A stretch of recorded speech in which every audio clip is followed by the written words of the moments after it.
tell y'all one very important detail, which is she wanted mixed babies and her mom and dad wanted mixed grandbabies.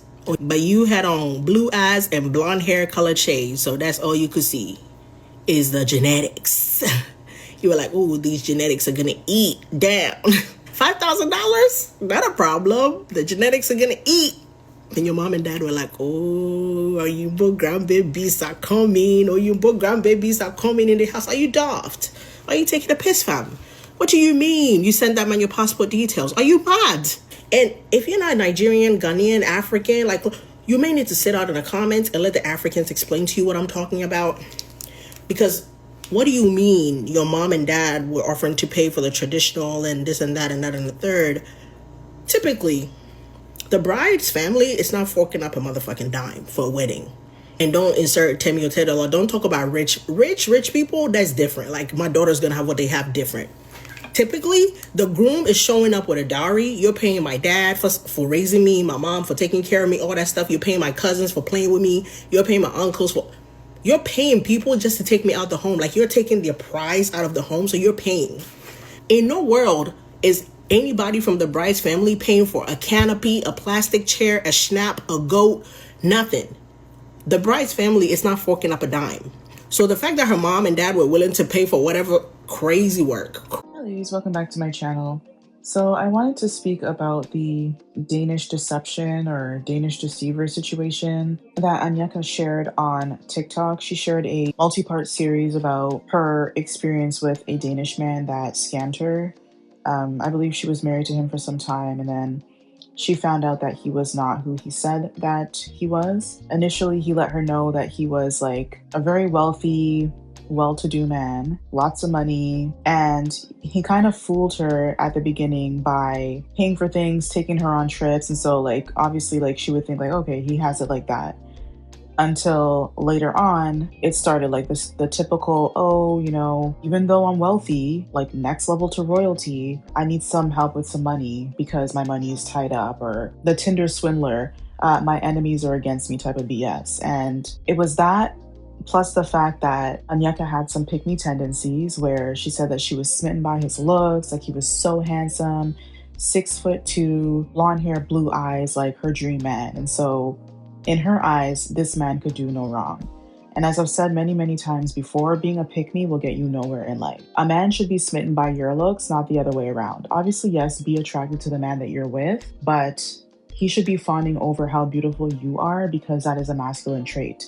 Men value beauty over anything, and women, we value stability. So you're automatically switching roles and diminishing yourself, if you will, for lack of a better word, when you're in the position of fawning over a man as if he's the bad bitch in the relationship. But you can go ahead on TikTok and search up the full story. I'm not going to get into the details. By now, you should probably know what happened.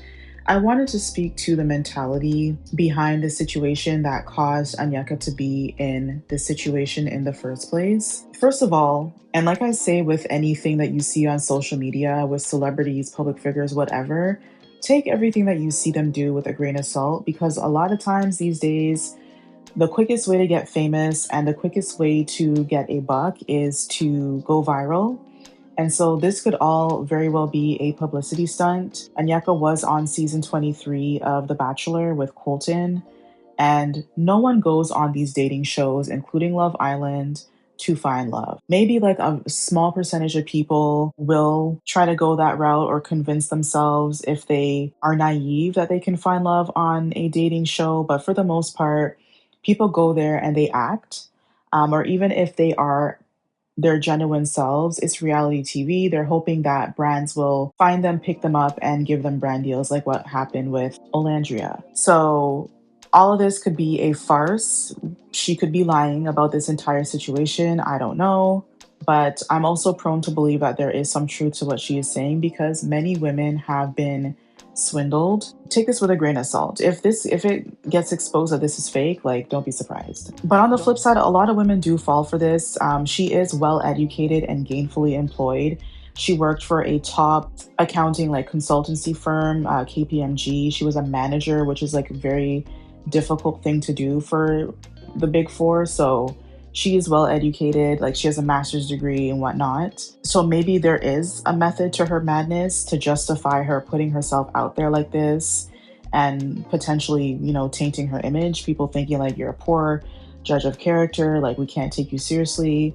Maybe she doesn't give a damn about being in corporate, or she's looking for a way out and is hoping that she can go famous and quit her 9 to 5, the way that Olandria said that she wanted to do. But however, just because someone is book smart and is able to apply and regurgitate for some people what they were taught, it doesn't mean that they are also wise or even emotionally intelligent.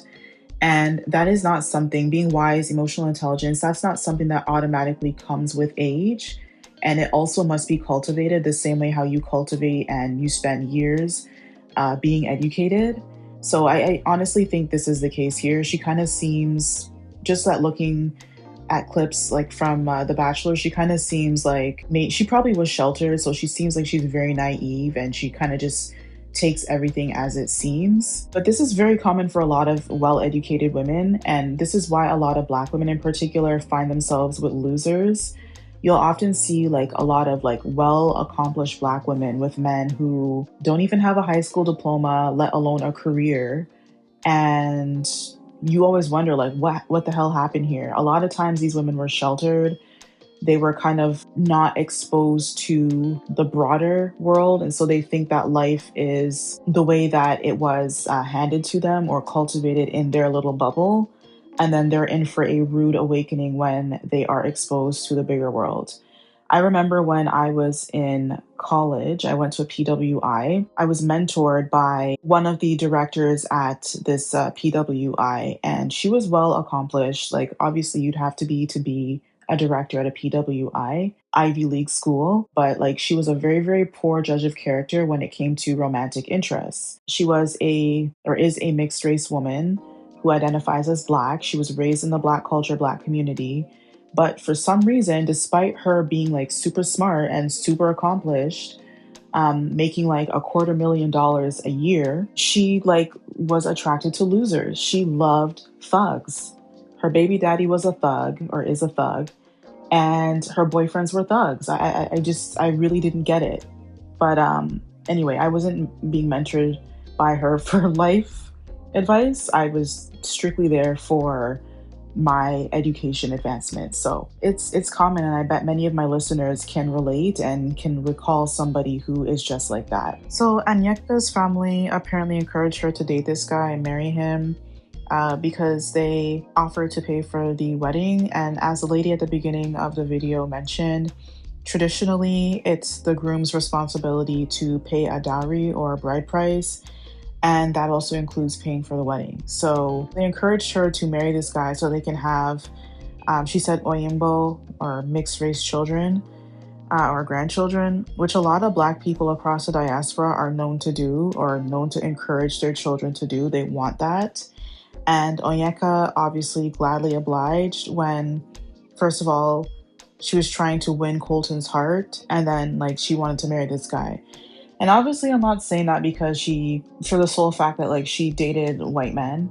Like, I've obviously told women on my channel to date outside of their race, but the desperation that she explained paired with her parents' behavior kind of points to a desire to want to have this happen by any means necessary, even if it means going against your better judgment to make things work.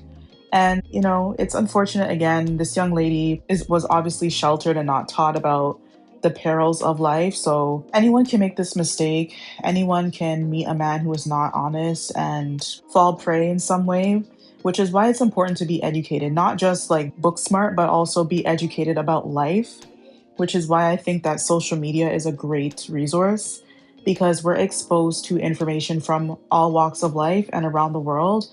And you can honestly learn from other people's lived experiences to prevent this from happening to you. The parents like pushing the whole like marry this guy for their own ulterior motive is why she obviously fell for the Nigerian prince scam at the hands of a white man.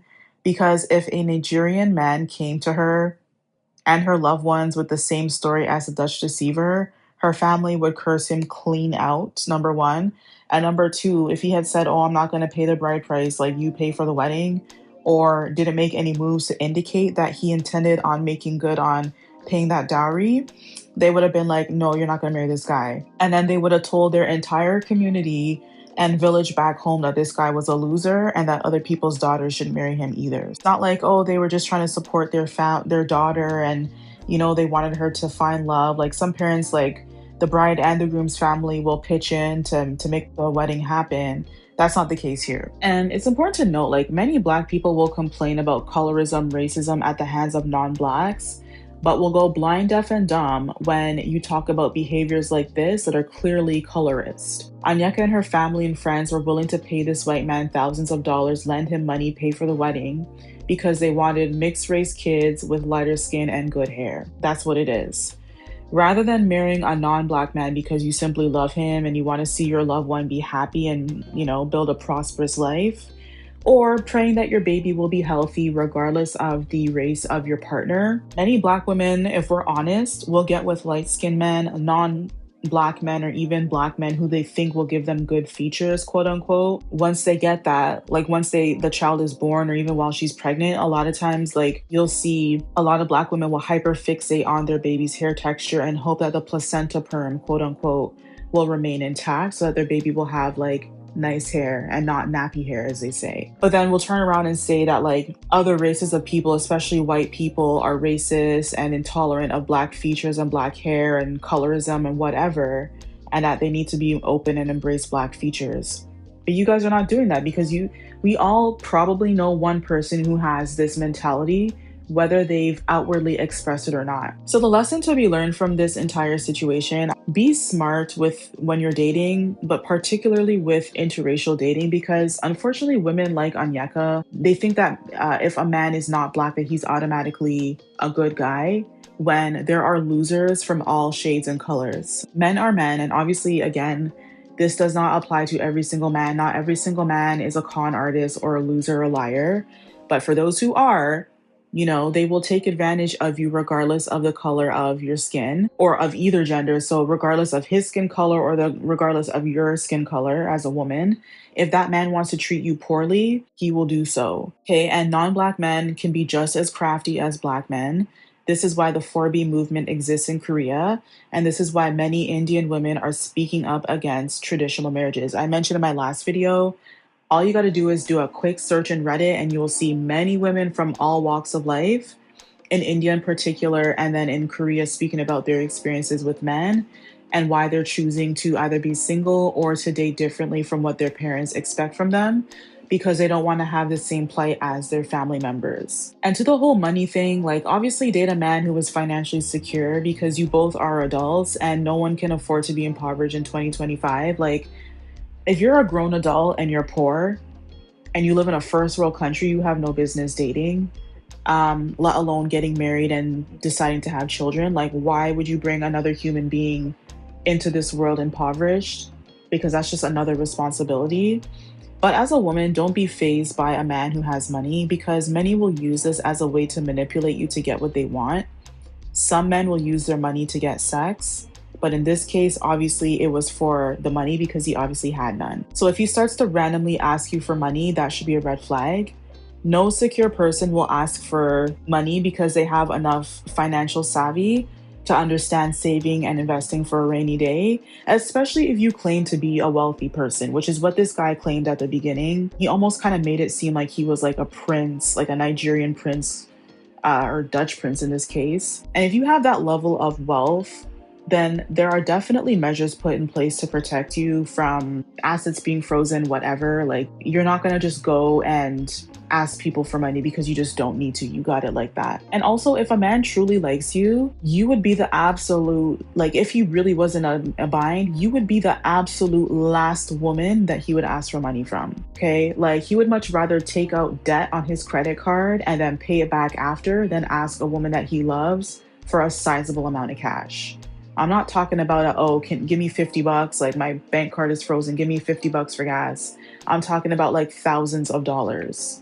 So those should all be red flags. Treat and vet men the same way, non-Black men, the same way that you would with Black men, and even more. I said in my other video, you can go check it out about interracial dating. But if there are certain standards or traditions that that man is expected to show to the women in his community, you should expect the same. And obviously, like in Dutch cultures, they're a little bit more liberal. They're a little bit like more of like the 50-50 type of dating style. But if you're dating someone that is like Middle Eastern, for example, and he's expected to like provide for the family, take care of her, he's expected to ask the family for permission to marry the woman, then he should be doing the same for you. He doesn't get a pass just because you don't belong to his community. Those are my thoughts on the topic. Let me know what you think down below in the comments, and I will see you in the next video.